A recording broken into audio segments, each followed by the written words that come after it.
जय हिंद एवरीवन, कैसे हैं आप सब लोग। देखो यार, एकदम बढ़िया हूं मैं यार। ठीक है, आज एक एकदम नया चैप्टर स्टार्ट करने जा रहे हैं भाई, विद फुल ऑफ विगर। ठीक है, वो विगर वर्ड नहीं है, जोश वाला। ठीक है, उसके साथ themes in Indian history part 2। Chapter का नाम है through the eyes of travellers. 3 traveller के बारे में पढ़ेंगे भाई, सीधी साफ सीधी बात। 3 ट्रेवलर, अल बिरूनी, ठीक है, दूसरा इबन बतूता और अपना फ्रैंकोइस बर्नियर। चैप्टर फिर खत्म भाई। ठीक है, सीधा आते हैं भाई, अल बिरूनी कौन था। अल बिरूनी का जन्म हुआ भाई ख्वारिज्म, ठीक है, उज्बेकिस्तान में आज के। ठीक है, 973 में इसका जन्म हुआ भाई। फैक्चुअल जो फैक्ट बेस्ड है वो तुम्हें याद रखने होंगे। ठीक है, उनमें मैं कोई ट्रिक्स नहीं बना सकता। ठीक है भाई, पढ़े लिखे परिवार से था, वेल एजुकेटेड था। ठीक है, वेल वर्स्ड था, मतलब अच्छी खासी नॉलेज थी इसे लैंग्वेजेस के बारे में। ठीक है, सीरियाइक, अरेबिक, पर्शियन, हिब्रू और संस्कृत जैसी ऐसी ऐसी भाषाओं का भाई इसे अच्छे से ज्ञात था। मतलब कड़क बंदा था ये, ऐसी तोप था बहुत बड़ी। ठीक है, इसे अच्छे से आती थी ये सारी लैंग्वेजेस। अब ये ना ग्रीक फिलोसफर से भी फेमिलियर था। अब तुम सोचो भाई, 9th सेंचुरी में कोई ग्रीक फिलोसफर के साथ भी फेमिलियर है, कितनी बड़ी बात थी भाई। पर ये ग्रीक लैंग्वेज से फेमिलियर नहीं था। मतलब भाई, फेमिलियर का मतलब है भाई कि जान जान पहचान। ठीक है, ग्रीक फिलोसफर के साथ इसकी जान पहचान थी, मतलब कि भाई पता था कि हाँ भाई होता है भाई। जैसे मेरे को पता है भाई, मोदी नाम का कोई बंदा है हमारा प्रधानमंत्री। ठीक है, वैसे एक क्या था, ये भी जानता था कि प्लेटो और एरिस्टोटल नाम के भी कुछ फिलोसफर्स हैं। पर ये उनकी लैंग्वेज से फेमिलियर नहीं था, ग्रीक से फेमिलियर नहीं था। 1919 कह रहा है भाई, ये 1017। ठीक है, महमूद गजनी ने अटैक कर दिया कहां पे, ख्वारिज्म में, उज्बेकिस्तान में। वो था गजनवेद अंपायर की तोप, उसने कर दिया अटैक और वहां से बना लिए कुछ स्लेव। और स्लेव में उसने पता किस किस को चका, तगड़े तगड़े बंदे, स्कॉलर्स और पोएट्स को चक लिया भाई। और लेके गया भाई अपनी कैपिटल में। है ना खतरनाक बंदा, काम की बात निकालता है। अल बिरूनी भी था उनमें स्कॉलर्स में। अल बिरूनी, ये देखो अपना भाई, अल बिरूनी भी था उनमें से। अल बिरूनी जहां जहां जाता था बड़े अच्छे अच्छे काम करता था, काम की बात निकालता था और फुर हो जाता था। 8वीं शताब्दी में भाई साहब जी एक बड़ा कड़क काम करते हैं, अरेबिक में कुछ ट्रांसलेशंस करते हैं, किताब भी ट्रांसलेट करता है भाई साहब। यहां पे आया एस्ट्रोनॉमी, मैथमेटिक्स, मेडिसिन, इन सब चीजों की जानकारी ली और उन्हें ट्रांसलेट करा अरेबिक में। किसके लिए, अपने भाइयों के लिए जो वहां मिडिल ईस्ट में बैठे थे। ठीक है, उनके लिए। अल बिरूनी जो था ना, बहुत बड़ी तोप था वो भी। वो काम की चीजें निकालता था, जैसा कि मैंने कहा। ब्राह्मणा प्रीस्ट के पास गया, उस वक्त तो ब्राह्मण पढ़े लिखे होते थे। ठीक है, उनसे उसने सीखी संस्कृत। संस्कृत की नॉलेज लेके वो पढ़ने लगा भारत के रिलीजियस टेक्स्ट, फिलोसफिकल टेक्स्ट, ये सब पढ़ता था भाई वो। बड़ी कमाल, मतलब बड़ी कमाल की तोप था। ठीक है, अब आगे आते हैं उसकी किताब पे, किताब उल हिंद। ठीक है, किताब उल हिंद एक ऐसी किताब है जो कि अल बिरूनी के द्वारा लिखी गई है। इसका मतलब क्या है, हिस्ट्री ऑफ इंडिया, भारत का इतिहास।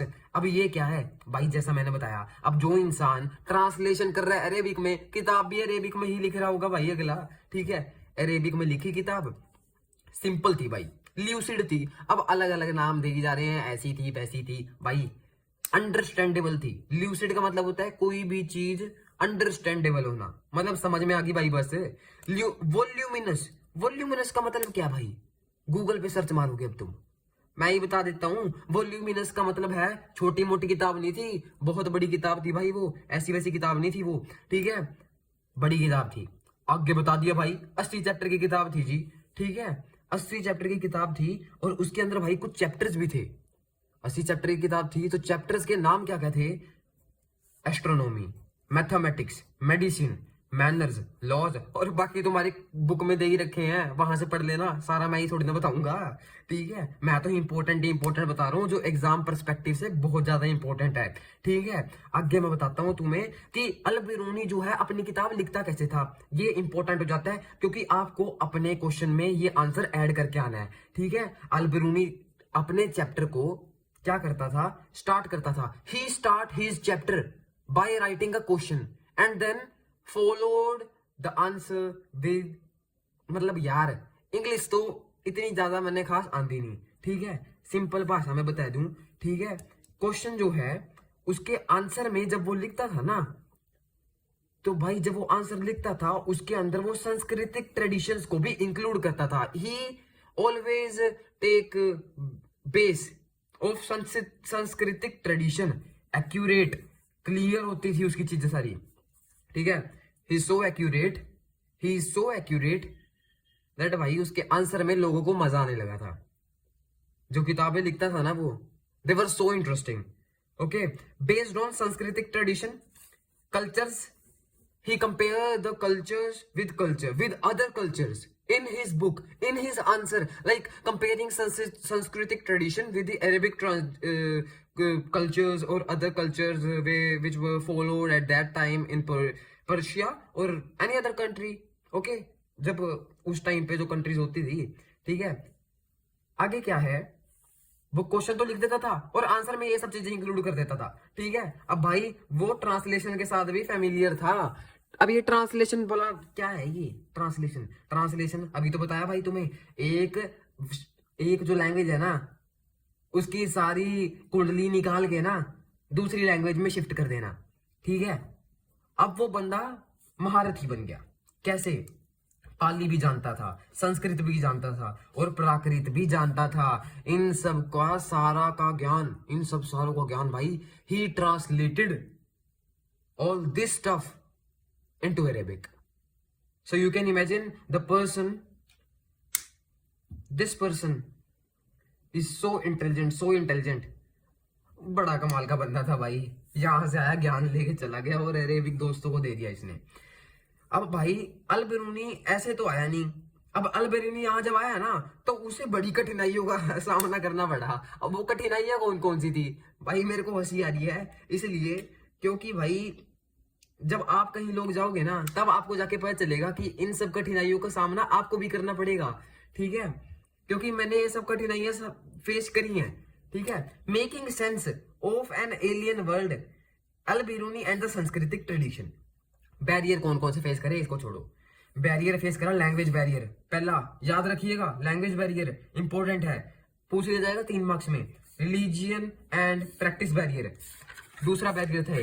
देन थर्ड बैरियर जो था भाई वो पता क्या था, लोकल पॉपुलेशन का होस्टाइल बिहेवियर। जानते हो लोकल पॉपुलेशन का होस्टाइल बिहेवियर? लोकल पॉपुलेशन का होस्टाइल बिहेवियर से यहाँ पे मतलब है कि भाई लोग जो थे अच्छे से व्यवहार नहीं कर रहे थे। वो होता है ना कि भाई आपकी गली में कोई आ गया, अंगू पंगू कोई भी आ जाते हैं, ठीक है, जिसके आप फेमिलियर नहीं होते, जिसके साथ आपकी अंडरस्टैंडेबिलिटी नहीं होती, आप उसको अच्छे से जान नहीं पाते और जानते भी नहीं हो, आप फिर उसे गंदी नजरों से देखते हो। कौन आ गए, कौन है? तो लोग भी अल्बेनियो को ऐसे देख रहे थे, अबे कौन आ गए यार ये। तो उसने कहा कि भाई लेस फेमिलियर थे लोग मेरे वहां से। जब मैं नॉर्थ इंडिया में आया, पंजाब की तरफ आया, यहां लिख रखा ना मैंने ख्वारिज्म टू पंजाब, जब पंजाब वाली साइड वो आया तो उसे तब जाके पता चला कि हाँ भाई लोग तो यहाँ पे बहुत ज्यादा अनफेमिलियर है मेरे से। यहाँ के लोग तो बात ही नहीं करने में आते, सेल्फ ऑब्जर्वेशन है, इंफीरियर फील कर रहा था वो यहाँ पे आके कि हाँ भाई लोग कैसे बर्ताव कर रहे हैं मेरे साथ, they are not behaving well. So उसने कहा भाई ये कंसिक्वेंट इंसुलरिटी है, अपने में है। They are like they don't care who is coming who is going, they are like they are talking to their own people but not the other people who are coming from the outside. Are you understanding my point? If you are then good job. आगे बढ़ते हैं।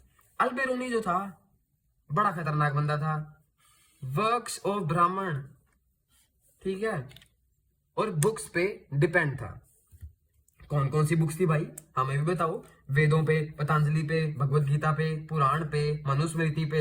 आप लोगों में से बहुत ज्यादा ऐसे लोग होंगे जिन्होंने भगवत गीता ही नहीं पढ़ी होगी, और मैं आपको बता दूं ये बंदा उस टाइम पे भगवत गीता का ज्ञान प्राप्त कर रहा था, ठीक है। फॉर अंडरस्टैंडिंग इंडियन सोसाइटी उसने कौन कौन से हथकंडे अपनाए, चलिए जानते हैं। उसने अंडरस्टैंड जब करा ना इंडियन सोसाइटी को, तो उसे एक अतरंगी बात पता चली, इंडिया का कास्ट सिस्टम। इंडिया में बहुत पुराने समय से कास्ट सिस्टम चला आ रहा है। तो उससे पहले इंडिया का बताता तो उसने क्या करा, एंशियंट पर्सिया का बता दिया। उसने कहा चलो मैं भी अपना थोड़ा ज्ञान बांट देता हूं, ठीक है। जिसमें उसने पता करा सोशल कैटेगरी बताई पर्शिया की। उसने कहा पहले मतलब knights and princes, monks, fire priest, lawyers, दूसरे में ये मॉन्क्स, फायर प्रीस्ट और लॉयर, थर्ड में फिजिशियन, एस्ट्रोनॉमर और other scientist, peasant and artisan, ये चौथे में। मतलब लगभग इंडिया के जैसा ही है, इतनी ज्यादा ध्यान देने वाली बात नहीं है। इंडिया में जो कास्ट सिस्टम फॉलो होता था, कहीं ना कहीं अल बिरूनी उससे सेटिस्फाई हुआ ही नहीं, वो चिढ़ गया। अब क्यों चिढ़ा, उसने पता है कहा, उसने इस्लाम के बारे में बताया। उसने कहा भाई इस्लाम के अंदर तो ऐसा होता है कि जब वो देते हैं यार पीटी, पीटी क्या होता है यार, वो क्या बोलते हैं उसे आपकी हिंदी में, मतलब मेरी हिंदी में, आपकी हिंदी या मेरी भी तो हिंदी है, ठीक है। वो यार जब हम, अरे एक तरह से भीख देते हैं, भीख अरे डोनेशन कह दो यार, ठीक है, डोनेशन कह दो, ठीक है, डोनेशन कह दिया मैंने। जब आप वो सब देते हो कि हाँ भाई जा खर्चा पानी है तेरा, खा लियो जो मर्जी, ठीक है, तो उसमें तो सब इस्लाम के अंदर की हाँ भाई सबको इक्वल ट्रीट करते हैं, पर यहाँ पे इक्वली ट्रीट नहीं कर जाता, ठीक है। बस ये बहुत है। पर भाई आगे मैं जो चीज बताना चाह रहा हूँ वो बहुत ज्यादा इंपॉर्टेंट है। अल बरूनी के थॉट्स क्या थे इंडियन कास्ट सिस्टम के द्वारा, ये 2 मार्क्स में आपसे पूछ लिया जाएगा या 3 मार्क्स से ही पूछ लिया जाएगा। पूरा अल बरूनी का क्वेश्चन आपको 5 मार्क्स में पूछ लिया जाएगा, मजाक ना लेना, ठीक है। अल बरूनी के बारे में वो बोल देंगे करेक्टर स्केच बनाओ उसका हिस्ट्री के अंदर 5 मार्क्स में, फिर रोना कोने में बैठ के, इसलिए कह रहा हूँ पढ़ लो भी, ठीक है। ये देख लो, नोशन ऑफ पोल्यूशन, भाई कह रहा ये तो पोल्यूटेड है इंडियन कास्ट सिस्टम, इसकी कोई फायदा नहीं है, ठीक है, इम्प्योर है, सड़ा हुआ है, घटिया बातें करता है। वही बात कंसेप्शन ऑफ पोल्यूशन कि हाँ भाई ये पोल्यूटेड है, पोल्यूटेड, गंद है, गंद इसके अंदर, against and contrary to the laws of nature, nature के खिलाफ है ये, लोगों के साथ अच्छा बर्ताव नहीं करते यहाँ के लोग, एक दूसरे के साथ मतलब नीचा दिखाते हैं उन्हें, ऐसा कहने लग गया वो। तो तुम ये सब लिख के आता ना, तुम कौन सा काम हो, ठीक है। अल बरूनी जो था ना संस्कृत टेक्स्ट पर से प्रभावित था वो, ठीक है। Al Biruni was influenced from the text of Brahmana priest which were written by the Brahmana priest, specially संस्कृतिक टेक्स्ट। मैं जल्दबाजी किस बात की कर रहा हूं पता नहीं है। देखो यार सिंपल सी बात है, अल बरूनी जो था ना वो उसकी मेंटालिटी ऐसी हो चुकी थी, he was so influenced with Brahmin text, ठीक है, जो ब्राह्मणों ने लिखे थे, because they were based on the point of view of Brahmins. उस वक्त ब्राह्मण सुपीरियर होते थे and they were at the apex in the society, at the top level. Brahmin जो थे टॉप लेवल पे थे और उनकी वजह से ही सब कुछ होता था यार। तो मैं आपको आखिरी चीज बता देता हूं, अब मैं आपको जो बताने जा रहा हूं वो बिल्कुल कॉन्ट्रेरी है, एक्सेप्शन है। अंतेजा एक ऐसी प्रजाति हुआ करती थी, ठीक है, जो बोर्न हुई थी outside of the caste system, उनको तो कास्ट सिस्टम में इंक्लूड ही नहीं करा गया, ठीक है, उनको तो कास्ट सिस्टम के अंदर इंक्लूड ही नहीं करा गया। उनके साथ भी हम ऐसा ट्रीटमेंट करते थे कि उन्हें सोशल ऑपरेशन तो फील होता था, बट उनको इकोनॉमिक नेटवर्क्स में इंक्लूड करा जाता था, उन्हें सैलरी भी दी जाती थी। पीजेंट्स और जमींदार जो थे इन एक्सपेंसिव लेबर थे वो, ठीक है, उन्हें इकोनॉमिक नेटवर्क्स में यार कभी कभार कोई सैलरी दे देता था, कभी कोई नहीं देता था, बट वो कभी ना कभी तो उन्हें इंक्लूड करा ही जाता था काम के लिए। सोसाइटी में वो एक तरह से वैल्यूएबल रोल तो निभा रहे थे क्योंकि वो औरों के काम भी तो करके दे रहे थे। So you can not say that this is the notion of pollution, आप लोग ऐसा बता। हाँ उस वक्त ऐसा होता था कि हाँ भाई अनटचेबिलिटी चरम सीमा पे थी अपनी, ठीक है, but here is the example, इतना भी बुरा नहीं करते थे लोग, ठीक है। So that's about Al Biruni यार। नेक्स्ट पढ़ेंगे Ibn Battuta, okay. In next video we will talk about the Ibn Battuta. So take care, that's all, जय हिंद।